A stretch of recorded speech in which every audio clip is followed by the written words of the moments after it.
And remember, the consultant's role is to ensure that the contractor performs according to the designs and other parameters that are set. Then the question is, why is it that when something goes wrong with the contract, it's only the contractor that is called out? Honorable Minister, the representative, we want to change the narrative.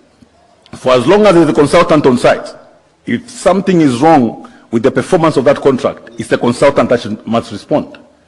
We've had embarrassing situations where a contractor has been taken to task, sometimes by politicians, sometimes by technocrats on site. That is not right. The person to answer those questions is a consultant, because that is a job that is paid for.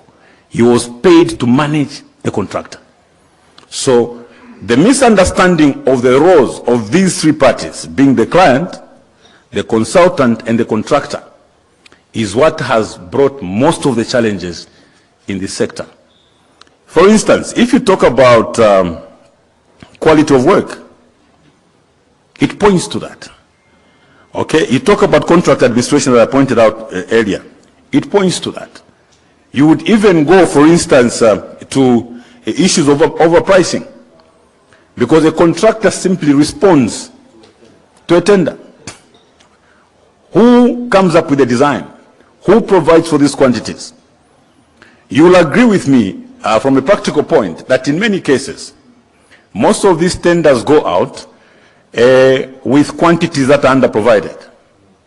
When you get on site and you realize that it's true, we had expensive staff to execute these contracts.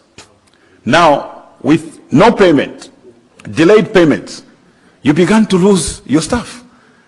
So you changed, instead of focusing on site work, you now change and you are tripping between your office and the court, because now you've been sued. So the role of the client in this particular case should not be underplayed. Failure to pay for the work that is done, failure to pay for certified works should not be underplayed. It also contributes to shoddy works. How does that happen? Halfway through the execution of work, the senior engineers that started leave you, and you're exposed as a contractor. Sometimes you're meant to improvise. In between filling up those vacancies, sometimes work is supervised by non-qualified staff. What was the initial cause of that particular challenge? It was due to non-payment.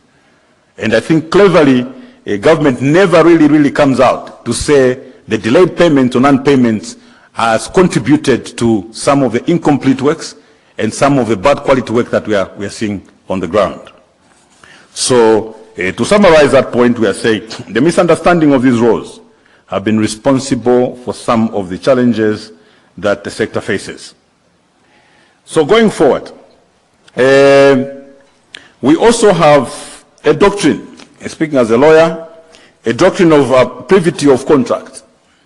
Okay, this can be said, this is a common law principle, which provides that a contract cannot confer rights or impose obligations upon any person who is not a party to the contract.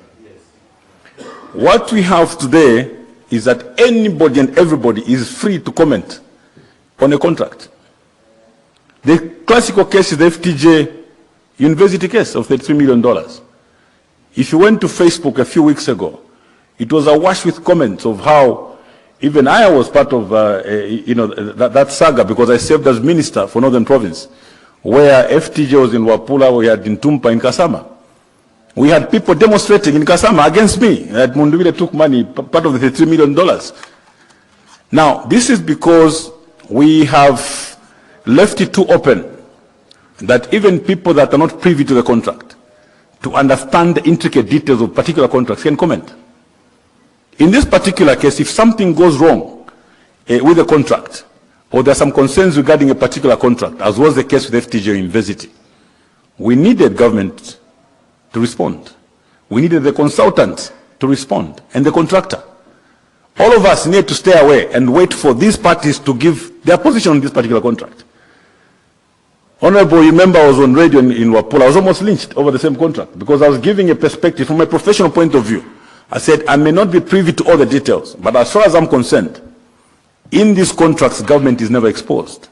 If you are going to get an advance payment, you would have provided an advance payment bond or a bank guarantee.